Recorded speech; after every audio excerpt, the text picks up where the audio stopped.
ओम भूर्भुवः स्वः तत्सवितुर्वरेण्यं भर्गो देवस्य धीमहि धियो यो नः प्रचोदयात्। ओम गुरुर्ब्रह्मा गुरुर्विष्णु गुरुर्देवो महेश्वरः गुरुदेव परब्रह्म तस्मै श्री गुरुवे नमः। आंखें बंद रखेंगे। फिलहाल हमने गुरुदेव का आवाहन किया। गुरुदेव का ध्यान, सूर्य का ध्यान करते थे, गुरुदेव का ध्यान किया। गुरुदेव के मस्तक पे चंद्रमा है, शीतलता का प्रतीक है। तो पूरे उत्साह और उमंग के साथ हम लोग जो है सुनेंगे और जो कुछ अच्छा लगेगा उसको उतारने का प्रयास करेंगे। आंखें खोलिए। चलिए, थोड़ा थके होंगे तो एक सबसे बड़ी बात अनुभव बताएं। उसके पहले बस एक दो बात आपसे करके फिर आगे की बात करते हैं। एक सबसे बड़ा सौभाग्य है कि निमंत्रण हमें लगता है कितनों को दिया गया होगा। हमको लगता है 100-200 लोगों को तो हमने भी बोला था कि हाँ बेटा चलना है, ऐसा ऐसा है। उसमें से 4 आए। फिर आप लोगों के साथ में कई लोगों को कहा गया होगा। हमें लगता है नहीं, कम से कम 1000 लोगों को कहा गया होगा। उसमें से आप 30-40 की जो भी संख्या है वो आए हैं। तो निश्चित ही आप उन 1000 लोगों में सौभाग्यशाली हैं। तो इसलिए कोई आपको शाबाशी दे ना दे, अपने आप को शाबाशी हम देंगे। ऐसे दाहिना हाथ उठाइए, कहिए शाबाश शाबाश शाबाश। कस के दीजिए शाबाशी, शाबाश शाबाश शाबाश। देखिए एक छोटा सा एक्सपेरिमेंट और। इतनी धूप है, बारिश हो जाए तो अच्छा है कि नहीं? मजा आ जाए ना। तो करना एक काम है, हम लोग बारिश अभी करा देते हैं। आपका शरीर भीगे ना भीगे, लेकिन मन निश्चित रूप से आपका तरोताजा हो जाएगा। आपको आंखें बंद करनी होगी, जब कहेंगे तब, अभी नहीं। और जैसे बैठे वैसे बैठे, चाहे जैसे। और बायां हाथ ऐसे सामने खोल देंगे, ठीक। और जब कहेंगे 1 तो दाहिने हाथ की एक उंगली से ताली बजाएंगे, उस पर बजाते रहेंगे जब कहेंगे तब। जब कहेंगे 2 तो कितनी उंगली से? 3 कहेंगे, 4 कहेंगे। और आप देखिएगा बारिश होगी। कैसे बारिश होती है ना। आंखें बंद करें। 1 बजाइए सब लोग। बूंदाबांदी हो रही है। 2 3 तेज बारिश। 4 मूसलाधार है।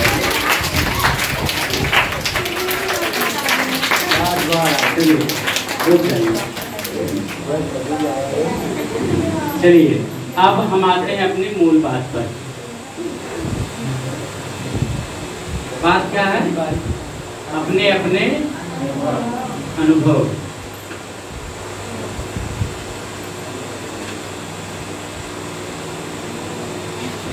आपकी जिंदगी का जो सबसे बड़ा सौभाग्य है उसको कहना सबसे कठिन होता है,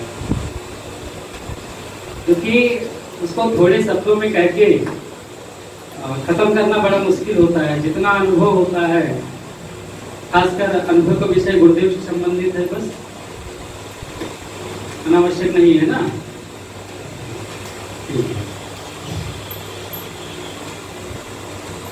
शुरुआत से बताते हैं जुड़ना कैसे हुआ और कितनी विचित्रता के साथ हुआ। जीवन में हमारे देखिए बहुत बड़े बड़े कष्ट आते हैं। हम थकते हैं, हारते हैं, भगवान को गालियां देते हैं कि हमारे जीवन में इतना कष्ट क्यों है।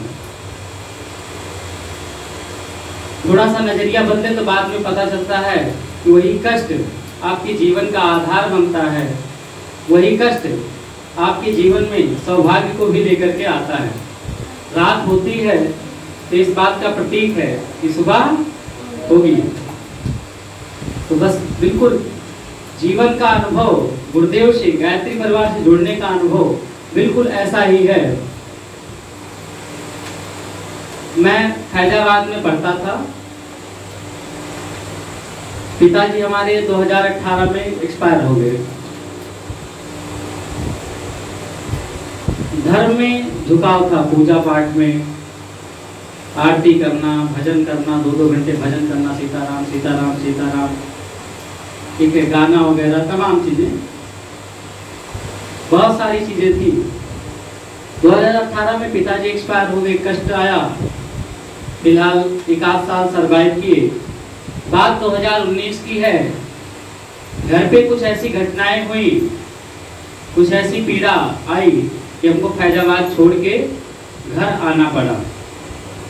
घर आए तो जाकर के चौराहे पर 1-2 दिन बैठे तो बड़ा बेकार लगा कि कुछ करना चाहिए। क्या करें, पढ़े लिखे हैं, वहाँ होम ट्यूशन वगैरह कुछ पढ़ाते थे और कुछ तो आता नहीं। फिर चलो 2 विद्यालय में पता किए, बाद में पता लगा एक विद्यालय में चयन हुआ जिसका नाम था ममता एजुकेशनल एकेडमी। और जब मैं दूसरे दिन उस स्कूल में गया तो प्रिंसिपल एक लाइन बोल रहे थे कि जिसको निकालना चाहिए उसको नहीं निकाल रहे हैं, जिसको नहीं निकालना चाहिए उसको विद्यालय से निकाल रहे हैं। और बिल्कुल थोड़ा सा साइड में देवा सर खड़े हुए थे, अभी तो काफी अच्छे खासे लग रहे हैं, ठीक है, बड़ा गजब का जीवन। तो हमको लगा कि यही होंगे, इन्हीं को क्या होगा, निकालना होगा। टीचर तो लग नहीं रहे हैं, हाँ, गलती से कहीं हमें लगता है हो गया होगा। तो फिर ज्वाइन कर लिया विद्यालय। अब थोड़ा इधर उधर जो है आते जाते रहे तो हमने देखा जब इंटरवल होता तो सारे टीचर एक जगह इकट्ठा होकर राजनीति, ये कमी है, वो कमी है, ये है, वो है। देवा सर अकेले बैठ के कुर्सी लेकर के एक पत्रिका है जिसका नाम है अखंड ज्योति पढ़ते रहते थे। तो फिलहाल जब देखे तो हमको अच्छा लगा, ये फालतू, हम भी गए उस बीच में बैठते थे, 2-3 दिन बैठे तो बकवास लगा। और जो है फिर हम थोड़ा थोड़ा देवतर से जो है अटैच होने लगे, उनके पास जाके बैठने लगे। 1 बार उन्होंने हटा भी दिया क्योंकि वो दोपहर में ध्यान करने लगते थे, बोलिए नहीं। तो अब बात आती है,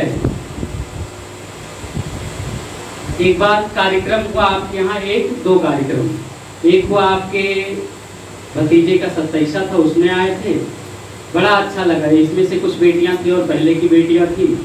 वो देख करके मन इतना अच्छा लगा कि ऐसे भी लोग होते हैं धरती पे, पहली बार देखा, ऐसे भी बेटियां होती हैं। स्कूल में भी आपके कुछ बच्चे पढ़ते थे, उनका जो व्यवहार था वो हजारों बच्चों में अलग था। तो लगा कि बच्चे इतने अच्छे हैं तो फिर इनको जो पढ़ाता होगा वो कितना अच्छा होगा, और फिर वो जिससे जुड़ा होगा वो कितना अच्छा होगा। श्रद्धा बढ़ी। 2020 में 27 फरवरी थी। आपके जीवन में जो सबसे बड़ी पीड़ा रही हो या आएगी, संभवतः आप मान लीजिए उतना बड़ा कष्ट था, हमने कहा बहुत पीड़ित है, क्या करें, मर जाएं। इन्होंने एक शब्द बोला, शांति कुंज चलेंगे। उनका कहना था, हमने कह दिया हाँ चलेंगे। बात हो गई। 27-28 दिन का फरवरी होता है और ऐसे एक लड़का मेरे बगल का था, उसको तैयार किए और हम तीनों लोग गए। ना आप गए थे शांति कुंज, ना हम गए थे।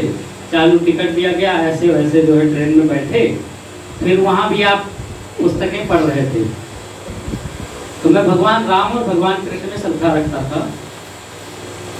और किस तरह की श्रद्धा? धनुष बाण लिए हैं भगवान राम, बंसी बजाते हुए श्री कृष्ण। फिर बोले कि लोग, हमने देवा सर से एक बात कही कि लोग भगवान को छोड़ के इंसानों की पूजा करते हैं। आपने बार बार यहाँ जब भी क्लास किए होंगे, परम पूज्य गुरुदेव, परम पूज्य गुरुदेव, गुरुदेव की कृपा से ये वो। जो पुराने बच्चे हैं जानते हैं, समझ रहे होंगे, जो नए बच्चे होंगे गुरुदेव कौन है, गुरुदेव को बार बार इनको ऊपर क्यों रखा जा रहा है। उसी पे हम लोग थोड़ी आगे अभी चर्चा करेंगे, आपको बात समझ में आ जाएगी। तो हमने सीधा सा बात इनको टारगेट किया, गुरुदेव को, लोग भगवान को छोड़कर गुरुदेव जो है इंसानों की पूजा करने लगते हैं। तो देवासर ने कहा आप मुकुट धनुष बाण को क्यों देखते हैं? बात तो उतना हमारा विवेक था नहीं, समझ में नहीं आई बात। चले गए, शांति कुंज पहुंचे, दुनिया भर का 3 झाम खरीदा, कुर्ता सिलवाया मोर पंख वाला, ठीक है, इधर उधर लकड़ी के सामान लिए, ये वो। अंतिम दिन था तो, हाँ जिस दिन आना था उसके एक दिन पहले होलिका दहन हुआ। शाम को लेटे हम लोग हॉल में शांति कुंज में। देवासर तैयारी में थे कि अगले दिन सुबह हम दीक्षा लेंगे, और बाकी हम कहे अब हम भी दीक्षा लेंगे, लेकिन अभी नहीं, कुछ अपने अंदर क्या आ जाए, सुधार आ जाए। तो एक लड़का था कोई वहीं पे हम उम्र का, कहा भैया जी दीक्षा ले लीजिए, गुरुदेव चाहेंगे तो सब कुछ हो जाएगा। तो कहा ठीक। बात उसने क्या कहा, बात बैठ गई। सुबह किसी तरह धोती वोती खरीदे, उल्टा सीधा लपेटा, हम लोग जाके दीक्षा ले लिए। दीक्षा लेके आ गए। आने के बाद में जुड़ाव हो गया, और जुड़ने के बाद में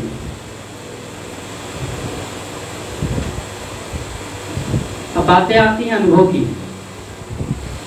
जुड़ने के बाद में क्या क्या परिवर्तन हुआ, मिला क्या। मिलने का एक सबसे बड़ा जो काम है गायत्री परिवार का, गुरुदेव ने जो चिंतन दिया उसका एक ही नाम है, नजरिया बदलना। क्या बदल जाए? हाँ सही बात है। आप खड़े हैं, सामने लड़की खड़ी है, कल किसी और दृष्टि से देखते थे, और जब गुरुदेव का नजरिया आया तो क्या दिखने लगा, उसमें अपनी बहन दिखने लगी।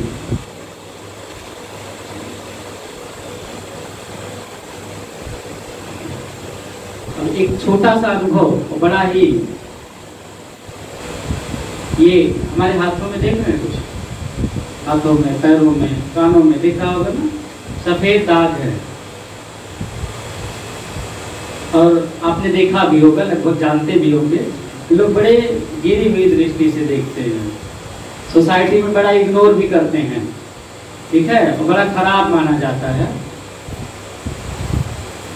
तो जब नहीं जुड़े थे गुरुदेव से, विचारों को नहीं पढ़ा था उनके, तो क्या था, पहले हॉस्टल में रहते थे, लड़के बोले तुम थाली मत छुआ करो, ठीक है, तुमको कोई अलग खाना दे दे खा लिया करो, अपनी थाली अलग रखो। अब समझिए उस दर्द को,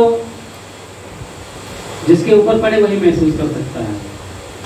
एक मंदिर में कमरा लिए, महंत ने भगा दिया, कहा यहाँ से तू भाग जा, नहीं तो किसी और को हो जाएगा। वो पीड़ा कितनी हुई होगी कि आप ठीक ठाक हो।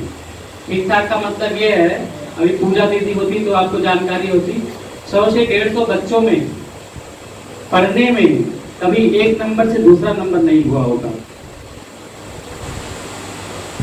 ऐसी ईश्वर की कृपा है कि बहुत तेज दिमाग दिया, बहुत तेज, भगा दिया गया। लेकिन जब गुरुदेव से जुड़े तो एक सबसे बड़ी बात मिली कि आप अपने आप से प्यार करना सीखें। प्यार करना सीखने का मतलब है कि आपके पास जो नहीं है, जो कमियां हैं, उसको ना देख करके जो आपके पास है उसको देखने का प्रयास करें। अब आज स्थिति ये है कि आज 30 साल के, 35 साल के, 40 साल के युवाओं के पास जाइए और 10 मिनट या 5 मिनट बात होती है तो हाथ जोड़ के खड़ा होता है कि भैया आ जाया करिए, आपसे बात करके दुख दूर हो गया, मन हल्का हो गया। ये किसकी देन है? ये गुरुदेव की देन है। गुरुदेव ने कैसे दे दिया? ऐसे ही उड़ेल दिया? नहीं, उसके लिए एक चीज करना पड़ता है, उसका नाम है, क्या करना पड़ता है? हाँ, तप करना पड़ता है। हिमालय पे जाके नहीं, ठीक है। किसके लिए करना पड़ता है? कुरीतियों के लिए। कुरीति जानते हो आप लोग? खराबी, अंधविश्वास। अंधविश्वास एक ही कीड़ा देख लेते हैं, कुछ नाम नहीं याद आ रहा है, उसको लोग देख लें तो कहते हैं मार डालो, नहीं तो क्या हो जाएगा? झगड़ा। अब बताइए इसका भी कोई लॉजिक है? बेचारे उसकी क्या गलती है कि उसको देख लिया और झगड़ा हो जाएगा? गजब की बात है। फलाने बिरादरी को देख लो तो काम होना नहीं है, ये कौन सी बात है? तरह तरह की चीजें हैं, इसको आप खत्म करने का प्रयास करें। अपनापन खत्म हो गया है, उसको बढ़ाने का प्रयास करें। जो पूरा का पूरा ये कार्यक्रम रखा गया है उसका एक उद्देश्य है कि हम कुरीतियों को खत्म करें, दुष्प्रवृत्तियां जो हैं उनको खत्म करें और अच्छाइयों को क्या करें, लाएं। केवल इसीलिए।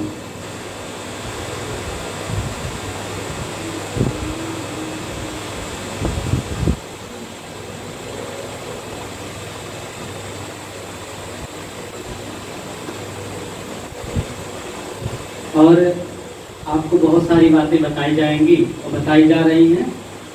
देखिए, बस 2 बातें करके खत्म करते हैं। ज्ञान का नाम सुना है आपने? हाँ? ज्ञान के 2 पक्ष होते हैं। अभी तो हमको ज्ञान का मतलब होता है कि ताजमहल कहाँ है? आगरा में। हो गया ज्ञान, ठीक है। ज्ञान के 2 पक्ष हैं। पहला है जानकारी, क्या है? और दूसरा होता है बोध। क्या क्या होता है? पहला जानकारी, दूसरा बोध। जानकारी का मतलब है आपको एक स्टेटमेंट दे दिया गया कि ताजमहल आगरा में है, यह आपकी जानकारी भर है। लेकिन जब और क्या कहा गया? ताजमहल बहुत सुंदर है, 8 अजूबों में से एक है। अच्छा, ये सुना गया, लेकिन जब आप बस से या ट्रेन से आगरा पहुंचे, आगरा में सामने ही ताजमहल को देखा, तो क्या होगा? हाँ, सही में, हाँ, मास्टर सही पढ़ाया था, है कि नहीं? एक हो गया एकदम से। और जब आप वहां से आएंगे तो किताब में शायद जितनी बातें लिखी हों उससे कई गुना ज्यादा आप ताजमहल के बारे में बता पाएंगे। बात सही है कि नहीं? ठीक है। आप बहुत कुछ सुने और उसका अनुभव ना हो पाए तो बेकार है। बस एक छोटी सी बात करके मैं अपने घर पे, घर के बाद टीन सेट रखा हुआ है, उसी के नीचे बैठा था। शाम के टाइम था, लगभग 6:15 का टाइम था। मैं मोबाइल में कविता सुन रहा था।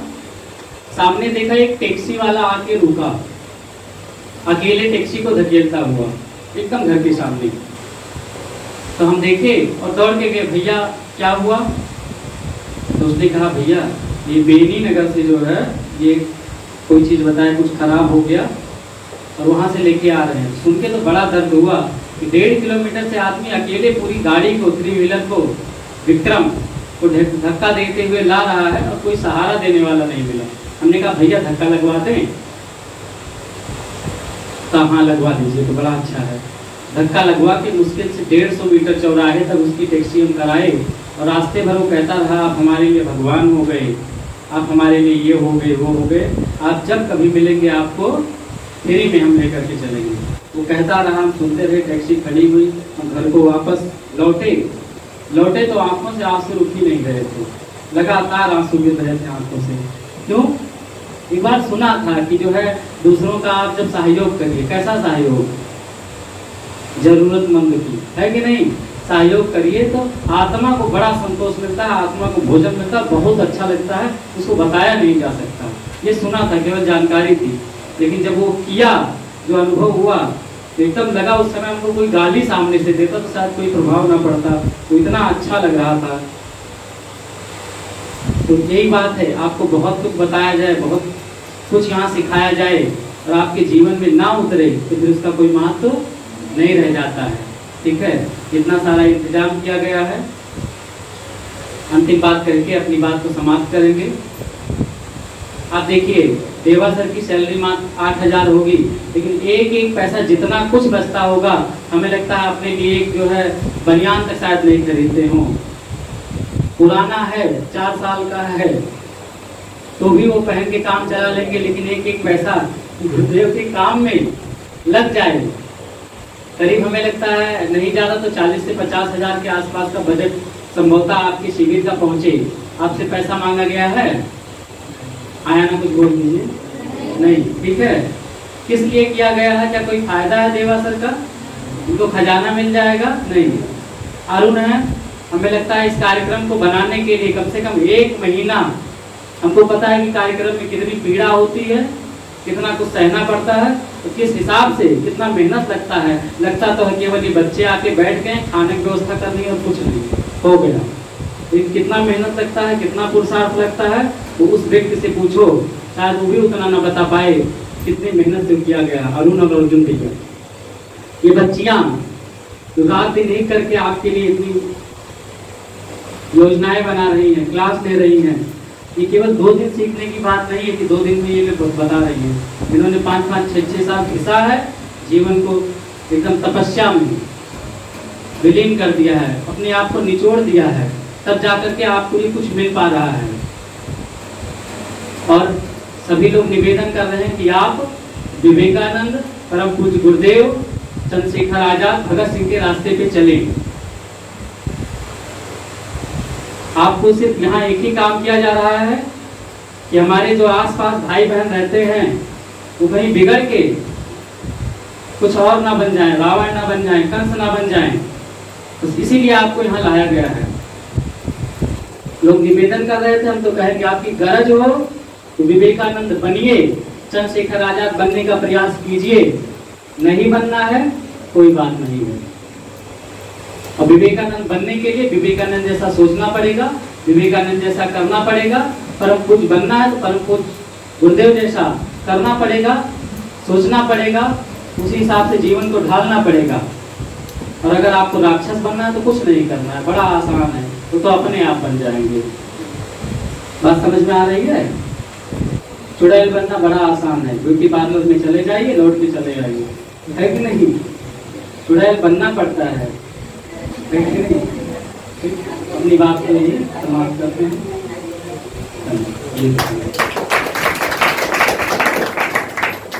सबसे बड़ी बात, हम लोगों के पास 3 शरीर है। एक ये वाला जिसमें हम लोग रोज सुबह शाम भोजन डालते हैं, दूसरा विचारों का है जिसमें कभी कदार भोजन पड़ता है, और तीसरा आत्मा है जिसमें शायद ही कभी पड़ता हो। सबसे महत्वपूर्ण हमारी आत्मा है, उससे कम पे आएंगे तो विचार है, और उससे भी कम आएंगे तो शरीर है। सबसे ज़्यादा ध्यान हमारा शरीर पे है, उससे कम मन पे है, विचारों पे है, और उससे भी कम आत्मा पे है। आत्मा के बारे में कोई सोचा ही नहीं।